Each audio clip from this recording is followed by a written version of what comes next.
Em tudo, pode reclamar. Dê graças. Nós vamos para a nossa segunda colocação. E o tema da pregação está escrito ali, ó. Só tua graça. Só tua graça. Olha do seu lado. Só a graça de Deus te basta.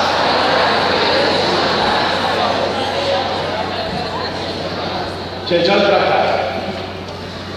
Uma coisa que eu acho que falta é você entender aquilo que está sendo dito. Cada profissão tem a sua linguagem específica. Quando você vê dois médicos conversando, você não entende quase nada, porque eles usam uma linguagem da medicina. Quando você ouve dois teólogos, dois padres falando de coisa de igreja, você fica, mas eles estão falando de quê? É uma linguagem própria de cada área. Quando nós estamos na linguagem de Deus, tem uma linguagem própria de Deus. E tem gente que não entende. Uma vez eu fui na catequese, o tema era Ave Maria cheia de graça. As crianças estavam estudando a oração da Ave Maria. Aí eu perguntei para as crianças: por que vocês acham que a Ave Maria é cheia de graça? Uma criança respondeu: eu acho que ela era muito feliz. Quer dizer que ela achava graça em tudo. E na cabeça dele, graça era ficar rindo.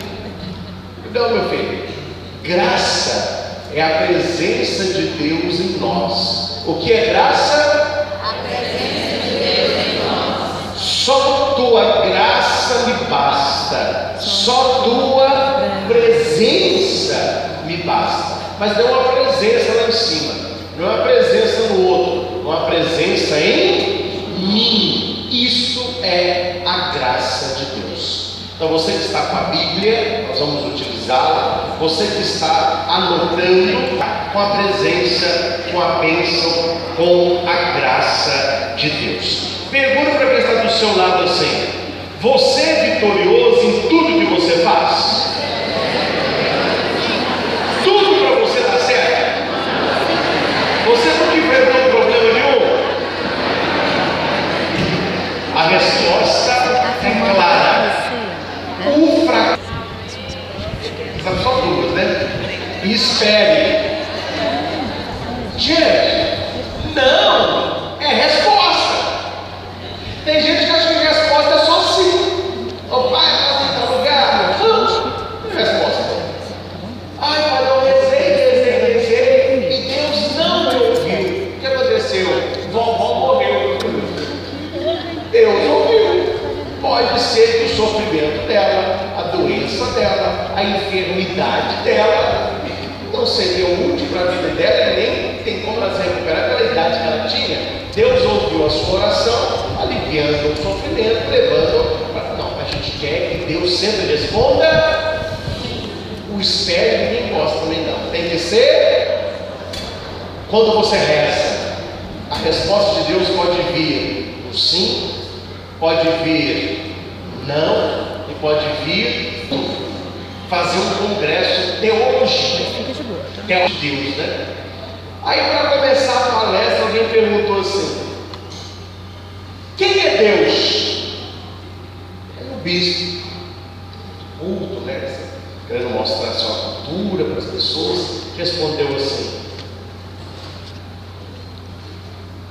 Deus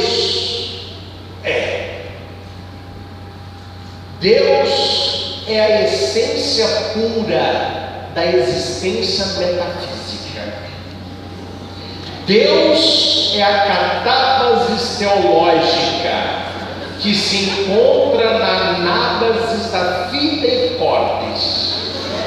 Derrubou você. Aí o velhinho lá da roça, o cachimbinho do lado, falou assim: esse termo desse bicho é bem complicado. E o bicho escutou: meu senhor, o senhor não tem teologia, o senhor não tem mestrado, não tem doutorado, o senhor está questionando a minha resposta. Se o senhor tiver uma resposta melhor, o senhor pode me responder. Eu não entendi, mas Deus para mim é um buraco no fundo lá de casa. Aí o bispo forçou a cabeça e falou assim: o que você quer dizer? Quer dizer o seguinte: lá eu moro na roça, eu fiz um buraco atrás de casa e tudo que é lixo, casca de batata, resto de comida, folha velha, papel, eu jogo tudo nesse buraco. Quando o buraco enche, coloco uma pedra em cima e deixo aquilo lá. Passa um tempo, eu tiro a pedra, já não tem lixo, já tem um adubo da melhor qualidade. E eu pego essa terra adubada e ponho no jardim da frente da minha casa, que tem flores lindas e coloridas. Para mim, Deus é um buraco lá no fundo da minha casa. Eu jogo nele o lixo do meu pecado e ele me devolve o adubo da graça, porque só a sua graça me basta. O bispo falou para o assessor dele: anota. Saiu daquele lugar e foi para um outro lugar, um outro congresso. Aí alguém perguntou: senhor bispo, quem é Deus? Aí o bispo arrumou uma cruz e respondeu assim: espera, Deus era um buraco no fundo da casa. E explicou o negócio. Você entendeu o que é experiência? Não adianta você falar de amor se você nunca amou ninguém. Não adianta você falar de perdão se você nunca sentiu o perdão de Deus. Não adianta falar de graça se você nunca sentiu a ausência da graça, que é a presença de Deus. Repita, quem não vive na graça de Deus não acha graça na vida. Quem não vive na graça de Deus não acha graça na vida. Você conhece gente sem graça, não conhece? Gente sem graça. A tal pessoa a gente fala sem sal. A tal pessoa é sem sal. Quer dizer, aquela pessoa assim, tanto faz como tanto fez. Então nós precisamos nos encher da presença e da graça de Deus. Um fracasso pode ser. Eu fiz uma pesquisa e descobri que o chinês ele tem duas maneiras de entender a crise. Crise para o chinês é uma situação difícil. Segundo, é um grito de mudança. Eu fico com a segunda. Toda dificuldade pela qual você passa é a vida gritando para você: muda, faça a coisa de maneira diferente, veja a coisa de maneira diferente, faça diferente. Toda dificuldade é um degrau para o sucesso. Se você... outra coisa, viu? Não existe elevador para o sucesso, não. Sucesso é escada, é um degrau de cada vez. Você vai subindo devagar. Tinha uma mulher que tinha um marido no Crossover. Ela falou comigo: opa, vai lá em casa conversar com meu marido. O marido bebe demais. Eu vou no seu celular e ele conversa com o senhor. Eu vou dar uma boa lavada nele. Para falar que é o seguinte: o dia que eu for, ele não pode beber. Porque mais doido quem bebe é quem conversa com tonto. Então eu não vou ficar gastando meu tempo conversando com a pessoa tonta. Ele tem que estar sóbrio para entender o que eu vou dizer. Ah, tá bom. Que dia você pode ir lá em casa? Eles vão marcar na hora do café. Você entendeu, né? No café, com pão de queijo. Eu vou orientando o seu marido. Então, sexta-feira, 3 horas, ele pode. Fala para ele não beber. Chego na secretaria da paróquia, 1h30, 2 horas, está a mulher lá em prantos. Meu marido entendeu. Ele sabia que o senhor ia. Aí ele entendeu direito, o senhor não. Pois é, então, não tem como eu ir. Como que eu vou ficar conversando com uma pessoa tonta? Mas ele fez de propósito. Mas eu cheguei a uma conclusão: meu marido tem jeito, não. Meu marido é um bêbado safado. Eu falei: ó, o Espírito Santo acabou de soprar no meu ouvido um problema da sua casa. Não, padre, você só precisa falar, não, eu sei. É a bebida do meu marido, não é sua língua. O problema da sua casa é sua língua. Ao invés de você profetizar a bênção para o seu marido, você está falando palavras de maldição. Ele é um bêbado e ele é um safado. Aí passa o anjo da guarda dele e fala: amém. Olha lá, seu marido bêbado e bem safado. A partir de hoje, mude o seu jeito de ver a dificuldade da bebida do seu marido. Dificuldade pode ser desafio e queda, mas pode ser também oportunidade de mudança. A bebida do seu marido está gritando para você: muda! E você não muda, você continua xingando, falando, reclamando. Então deixa o marido beber as cachaças dele e muda você. Se você mudar, seu marido muda. Mas como que eu mudo, padre? Parando de falar que seu marido é um bêbado, safado. Mas ele é, eu sei, mas vou fingir que não é, vou profetizar a graça, o milagre acontece. Quando você chegar na sua casa, a partir de hoje, você nunca vai falar da bebida dele. Deixa a bebida dele. Você vai olhar para o seu marido, se você não falar, você profetiza. Você vai dizer assim: eu te abençoo em nome de Jesus, meu amor. Ela falou: padre, a bênção vai, com esse meu amor aí. Não, minha filha, começa, né? Tenta o primeiro empurrão que a graça acontece. E a mulher foi embora, nunca mais a mulher apareceu. Para mim, resolveu a questão. Um dia, acabou a mesa da família, a porta da igreja de vidro, a sacristia, estou vendo um homem enorme na porta. Oh, meu Deus do céu, justamente hoje não tem ninguém aqui, o que eu vou fazer?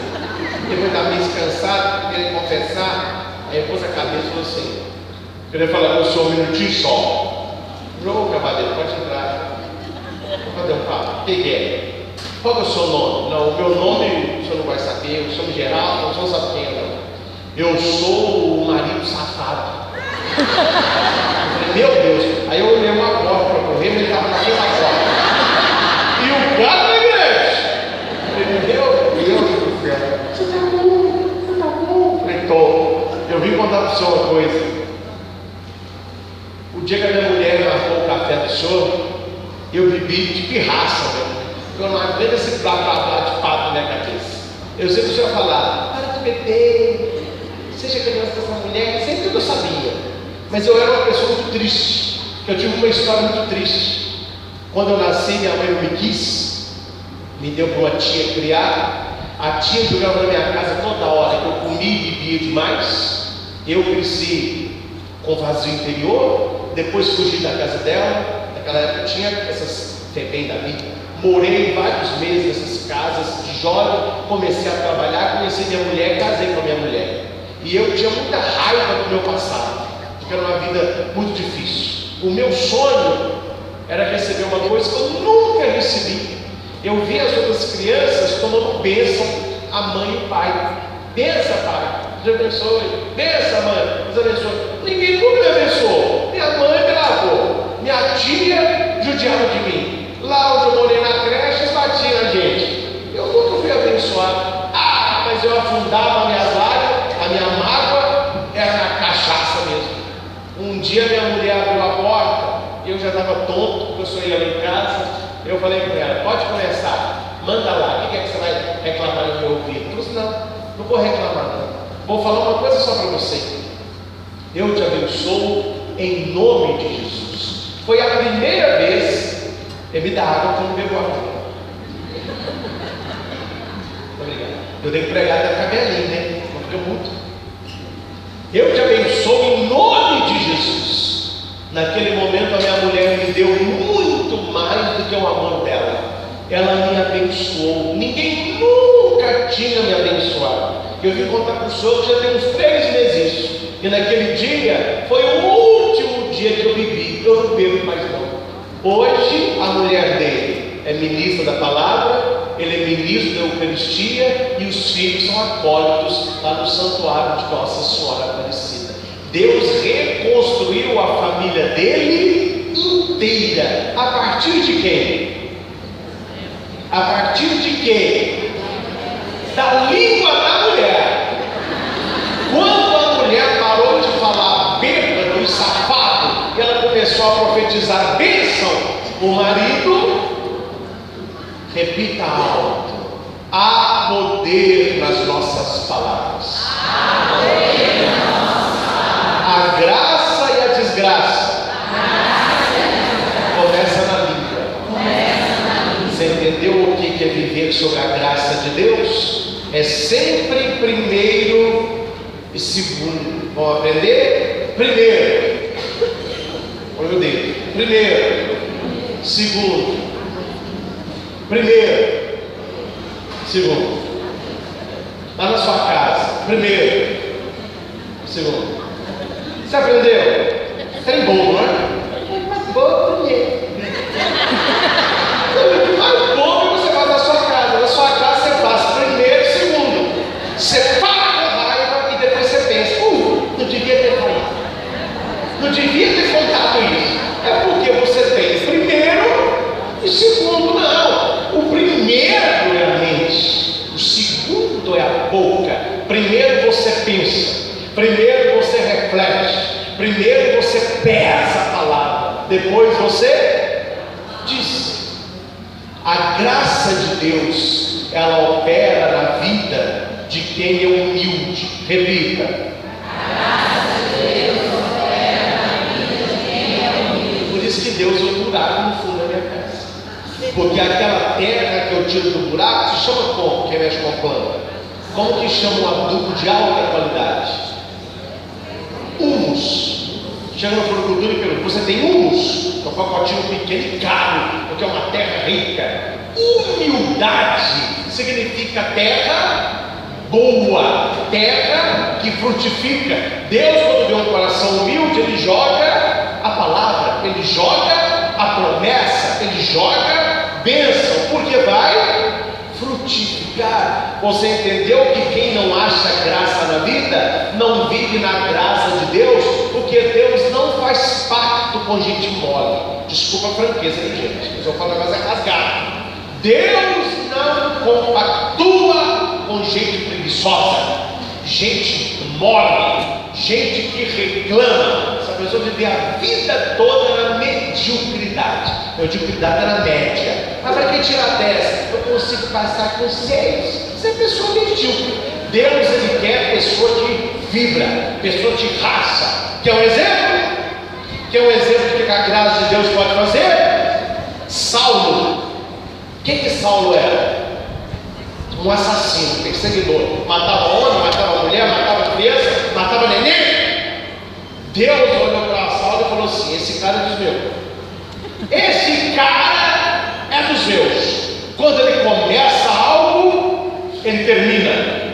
Quando ele põe uma coisa na cabeça, não há quem tire. Quando ele quer uma coisa, ele vai e faz. O que é teu está te esperando.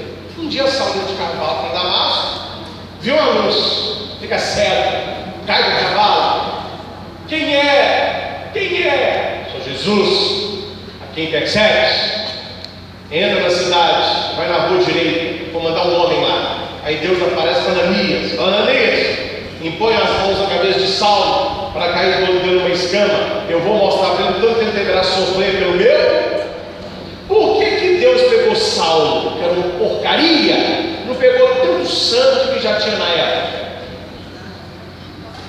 Deus prefere um ateu ativo do que um santo leve.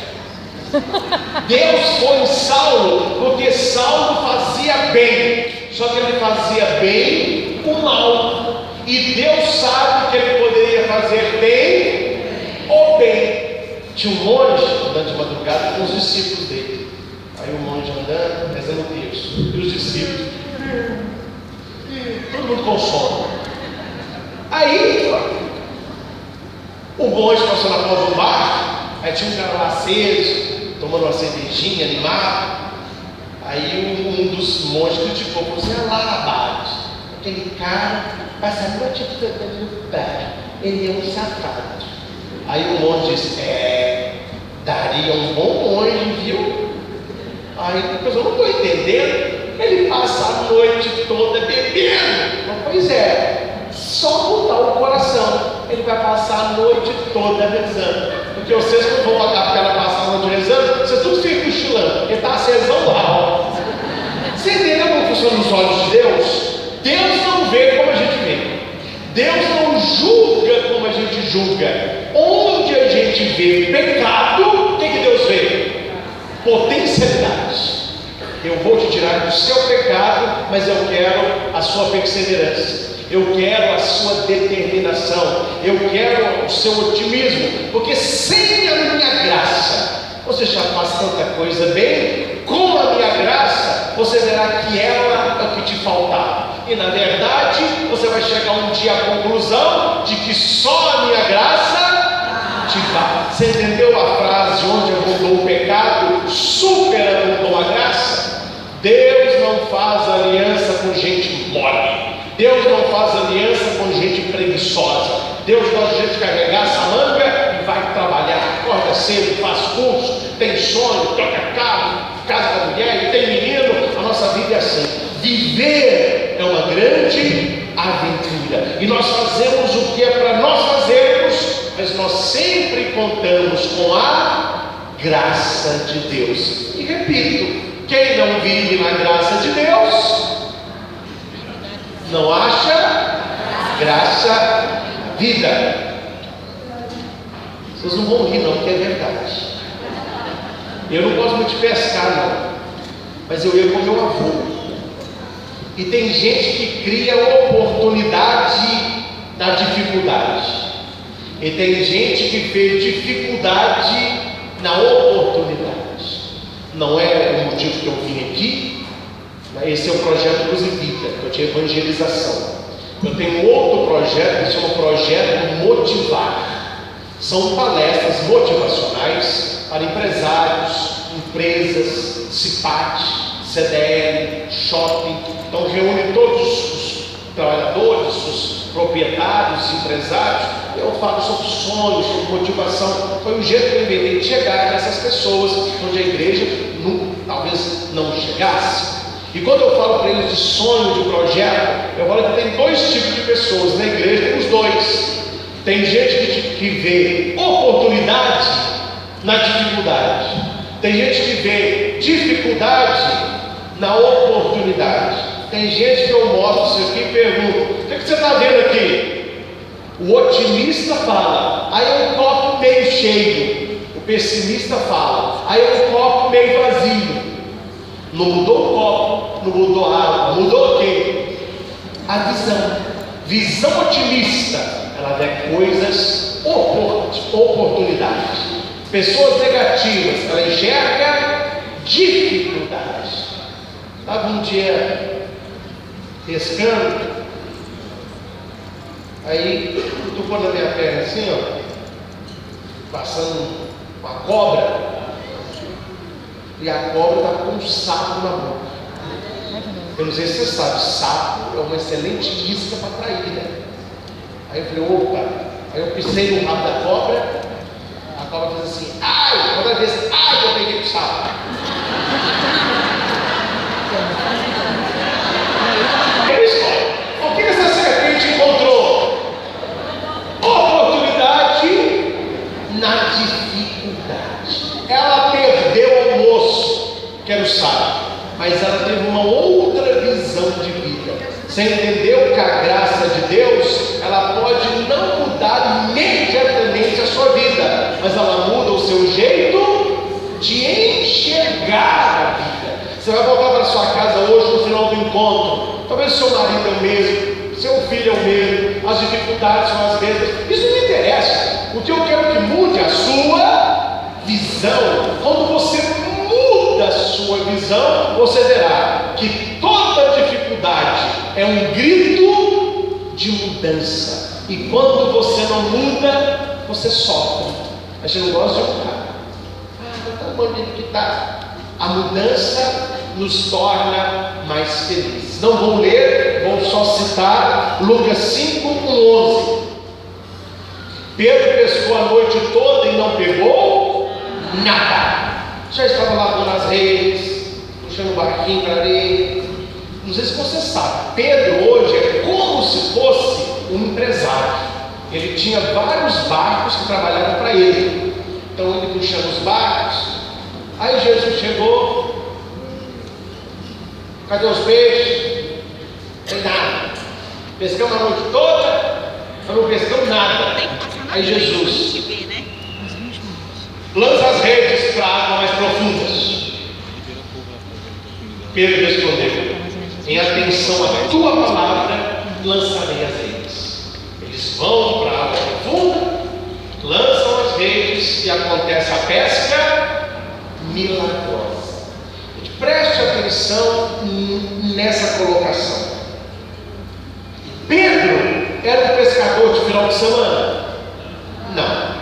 Pedro era inexperiente?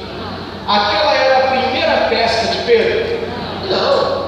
Pedro tinha 3 coisas que todo bom pescador gostaria de ter. Pedro tinha equipamento, barco e experiência. O que Pedro tinha?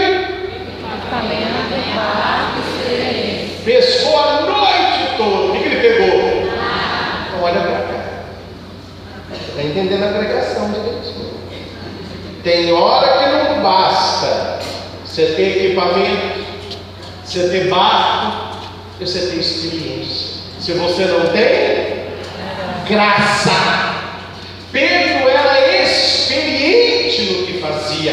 Pedro não foi pescar para divertir, era o ganha-pão dele. Pedro sabia, se não pescou à noite, de manhã ele não pega nada. Só que Jesus disse para ele: sabe qual é o teu problema, Pedro? Você está em água rasa. Você tem que lançar a rede em água profunda. O que significa água rasa? Água funda. É o nível da espiritualidade e da intimidade com Cristo.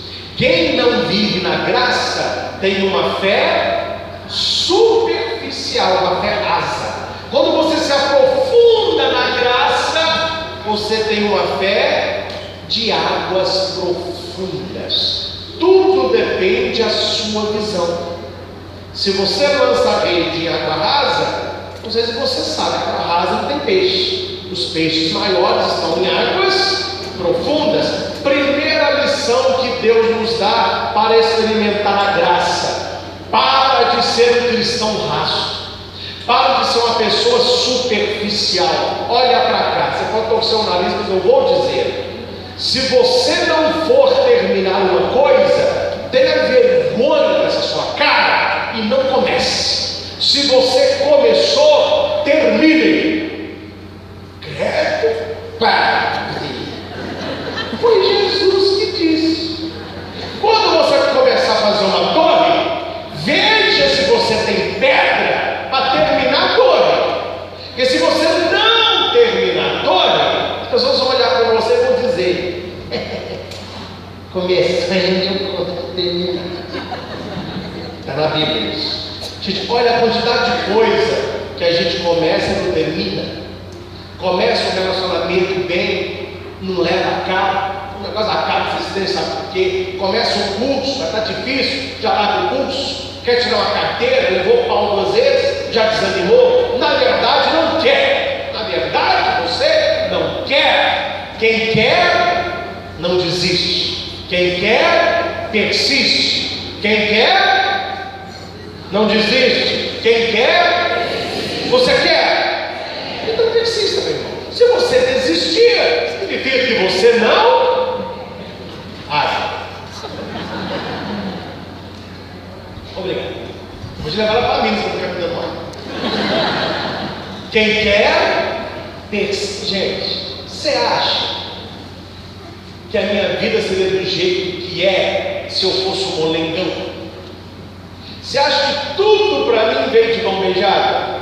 Você acha que a minha vida no seminário foi um mar de rosas? Você acha que eu tive apoio de todo mundo para viajar, para pregar a palavra de Deus? Você acha que o negócio foi fácil? Mas eu não desisti. Quem conhece a minha história sabe muito bem que eu era gato. Porque Deus era pai, filho. Tadinho do meu avô já morreu. A meu avô falava com o Dom José. Ô Dom José, tem padre que fala muito bem, prega muito bem. Padre Cristian é gato. Quando ele ordena a parte, tem que mandar ele uma roça. Aí eu perguntava pra minha mãe, por que eu sou de roça, gosto de gato? Porque meu avô vai ter que ir pra roça. Meu irmão, eu tenho meus pulos. Rezei, acreditei na promessa de Deus, mas fiz o que eu podia fazer. Fiz muito exercício com caneta na boca, pedra debaixo da língua, exercício de F, patati, palpu. Quantas horas eu ficava no espelho fazendo isso e tinha que eu chorava, porque eles me chamavam para fazer leitura, eu não conseguia ler, eu travava. Na aula, faltava de aula, eu não leio, não apresentava trabalho de maneira nenhuma. Aí eu comecei a fazer um curso de oratória, na foto, em Ouro Preto. E eu tenho comigo o seguinte: é para fazer, faça direito. Se não é para fazer direito, eu prefiro que não faça. Por isso que quando você vê alguém trabalhando comigo, a pessoa é boa no que faz e faz o que gosta. Se você for fazer mais ou menos, para mim não serve. Coloca a vida, e para Deus te dá o melhor. E eu fui tão assíduo ao curso, e eu fiz tanto exercício, tanta dicção, igual nós estava livre, liga para fora, liga para dentro, liga para dentro, eu fiz tanto exercício, que no final do curso de oratória, eu que era gago, fui convidado para o ano seguinte ser professor de dicção e exercício linguístico. No curso que eu entrei gago, o que eu tive? Perseverança. Fui ler leitura da profecia de São Pedro. Todo mundo. Eu não vou ler nunca mais. Não, é o contrário. Esse povo não perde para esperar. Um dia eu vou ler direito. Vou treinar. Vou. Você tem duas opções quando as pessoas riem de você: aceitar que você é o que eles pensam, ou provar com a sua vida que você não é o que eles dizem. Você que vai escolher se você vai viver na graça e na vitória, ou se você vai aceitar a desgraça que os outros querem para você. Joga a rede para o fundo. E Pedro disse: eu fiz tudo que eu podia, mas eu vou lançar as redes, porque eu acredito que tem peixe. Porque peixe eu sei, meu filho, que não tem. Mas eu vou lançar a rede, porque eu confio na sua palavra. Nunca é tarde para realizar um sonho. Repita. Deus quer hoje ressuscitar o seu sonho. Não deixe o seu sonho morrer. Se você tem um sonho de ser feliz, um sonho de fazer algo que te faça feliz, não desista, insista. A vitória pertence àqueles que não desistem. Repita: a vitória. Meus irmãos, eu quero passar para você 3 princípios para viver na graça. Eu trabalho com números, eu expliquei ontem, porque é fácil de guardar. 3 princípios. Primeiro princípio: aproprie-se da presença de Deus. Qual é o primeiro princípio? Aproprie-se da presença de Deus. Resumindo, apropriação. Qual é o primeiro princípio? Apropriação. Jesus entrou num dos barcos, o que pertencia a Simão. Por que o barco de Pedro, que não pescava nada, começou a pescar? Porque ele apropriou da presença de Deus. Coloque Deus no barquinho da sua vida. Coloque Deus em tudo que você fizer. Deus é igual sal. Deus é igual luz. Ninguém anda, pelo menos lá em Minas não anda, aqui em Brasília anda, se encontra. Ninguém anda em Brasília para o sol assim. Ninguém anda olhando para o sol, mas o sol ilumina tudo. Ninguém come sal. Me dá uma colher de sal. Não. Mas se a comida não tem sal, não desce. Deus na nossa vida é luz e sal. Nem sempre você o verá, porque é uma presença misteriosa e invisível, uma presença de graça. Mas quem vive com Deus tem uma vida mais iluminada. Você consegue ver as coisas que os outros não veem. Quem vive com Deus tem uma vida mais saborosa. O sal realça o sabor, e o sentido de ter uma vida iluminada e de ter uma vida saborosa é a alegria. Para você saber o tanto que uma pessoa tem o Espírito Santo, veja o tanto que ela é feliz. Uma pessoa triste, ela pode ter até o espírito de porco, não é o Espírito Santo. Um dia eu atendi uma mulher, de uma piriguete. Todo com esse fumo, eu vou defender. Aí eu fui lá conversar com ele, falou: meu Deus, com essa piriguete. Eu vi que eu não queria nada, ela queria badalação, tirar foto, é que eu fosse na formatura dela. Ela falou assim: pai, eu me sinto uma pessoa tão quente, eu me sinto assim uma pessoa tão disponível, uma pessoa tão dada às alegrias da vida. Eu não falei, mas pensei, preciso nem contar, né? Vamos consertar. Então assim, né? É porque eu estou cheio de um espírito, eu estou cheio do espírito. Eu falei assim: agora eu tenho que te falar qual espírito. Aí eles me deram, não sei se você lembra, um beija-flor, não sei se saiu de moda, mas era moda. Um beija-flor que ficava na meia.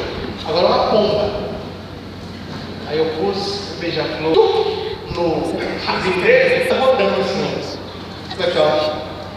Esse é o seu espírito. O que é isso? Que passarinho que é esse? Uma pomba. Pois é, o que ela está falando? O que ela está fazendo? Rodando, não outra palavra para rodar. Girar, exatamente. Pomba gira, cara.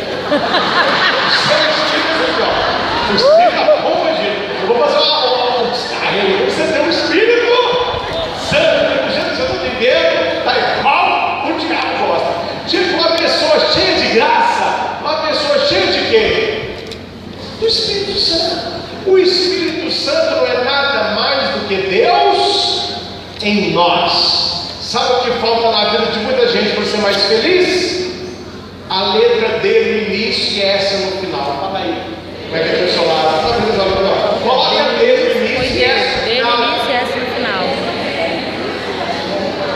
Tem gente que não é feliz que não tem D no início e essa no final. Só tem eu. Nada a ver. Só a graça me basta. Então, para você ser mais feliz, esquece um pouco do eu. Põe um D no início, um S no final e deixa Deus fazer você. Deixa Deus conduzir você. Deixa Deus realizar você. Gente, o lugar mais gostoso é a nossa casa, não é? Não é bom casa? Adoro casa. Eu tenho ficado pouco, mas eu gosto. O povo trata a gente muito bem, com só os bastidores aqui. Mas cada comida do padre, tem que ver o hotel que eu me encontro. Eu fiquei no hotel em São Paulo, tinha até bangalô. Sabe o que é bangalô? Aqueles negócios de filme de rei, de viludo, que faz assim, ó, e desce aquele negócio dourado assim. Eu deitei, mandei um relato pro meu irmão. Meu irmão não respondeu nada. Ele respondeu, eu não posso contar. Eu disse, pelo amor de Deus, respondeu uma sigla, né? Gente, é cada lugar maravilhoso. Que se fosse para eu pagar, eu não teria dinheiro para ficar no hotel que o pessoal me põe. Mas uma coisa eu vou te contar. Tem colchão e você deita assim, ó, eu fico.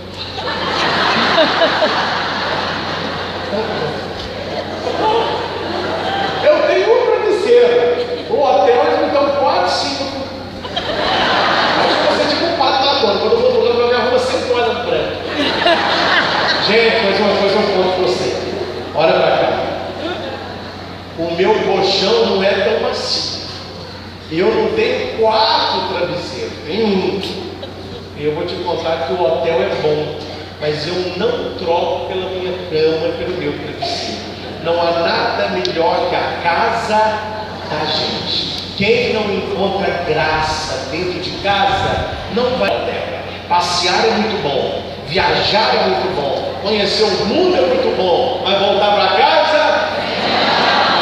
é bom. Quando você viaja, você volta. Até o seu cachorro é o seu cachorro. Só é o cachorro mais caro, mas não é o seu cachorro. O seu ele pula para você, você cheira o seu cachorro, você vai o seu cachorro um cheiro diferente, é o seu, não é? Você vai tomar banho no hotel. Eu tenho umas coisas que eu não entendo do hotel até hoje, mas tem umas buchas assim estranhas, a bucha faz um negócio assim, ó. Você pode, eu não estraguei essa bucha. Também não estou interessado em aprender, não. Eu esfrego nas costas, eu pego assim. Pode ser nas costas.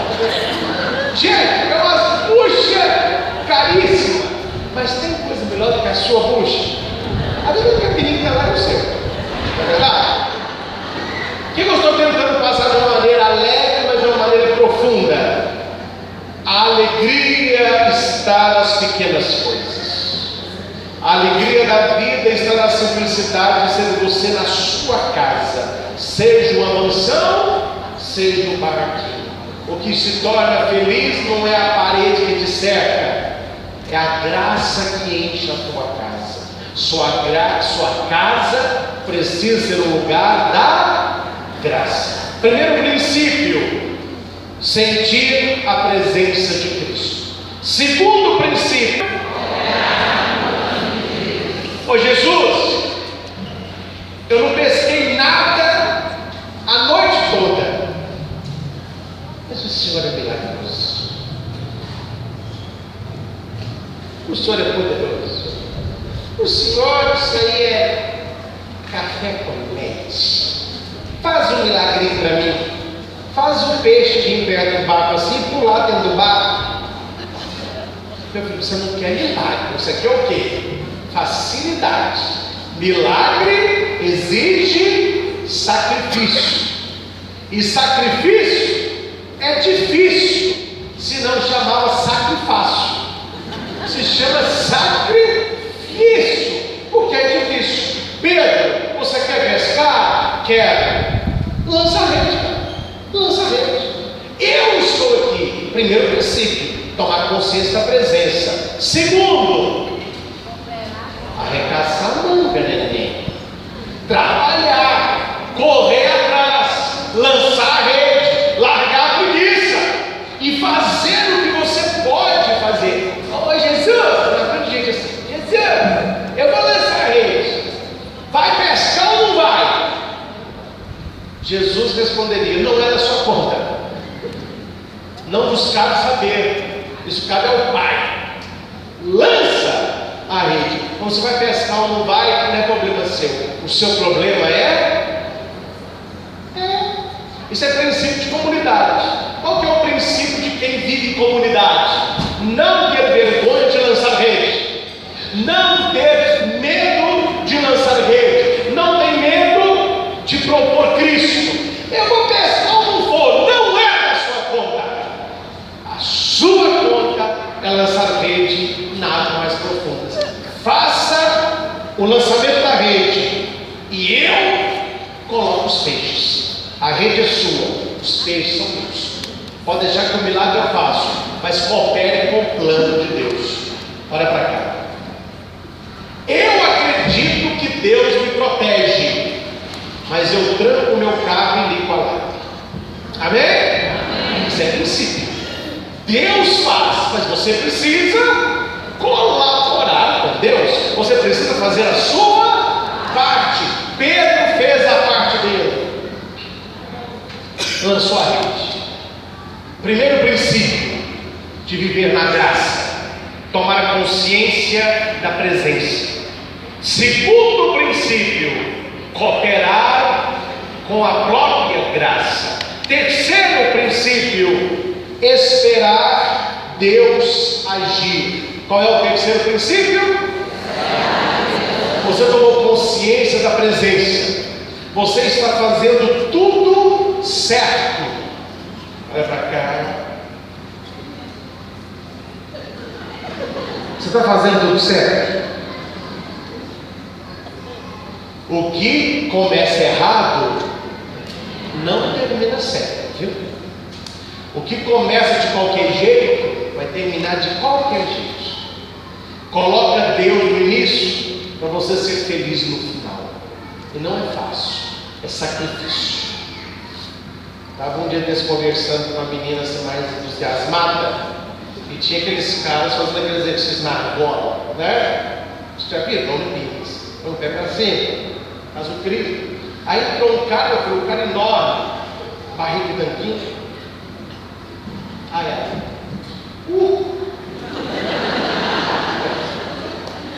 e ela não solta uma. Não.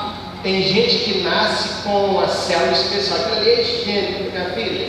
Pergunta para ele se ele está acordando 10 horas da manhã. Se ele bebe, se ele fuma, se ele tem noitada, se ele come gordura, se ele come fritura, se ele enche de refrigerante, ninguém vê o que ele abandonou para chegar onde está. Mas quando chega, é sorte. Isso é facilidade. Só o atleta sabe o sacrifício que ele fez para chegar aonde chegou. Se você não sabe dizer não aos prazeres da vida, você não merece estar no pódio recebendo as medalhas de Deus. Somente quem tem uma vida de sacrifício para abandonar o que é gostoso, mas que é pecado, você não vai receber de Deus a coroa da vitória. Porque pecar é bom? Não, é ótimo. Pecar é gostoso. Ai, cara, não me para falar isso não. Se não fosse bom, você por pecar? Por que o povo pega tanto? Porque é bom demais, cara. É bom demais. Só o que é o ruim do pecado? Não é o pecado. O pecado é gostoso, é bom. O ruim são as consequências do pecado. O que vem depois. Aí ninguém quer. Aí perde mulher, aí perde filho, aí perde trabalho, aí perde um grande amigo, aí perde oportunidade. Por quê? Porque achou que a ação ficaria sem consequência. O pecado é bom, as consequências bem danosas. Diga não àquilo que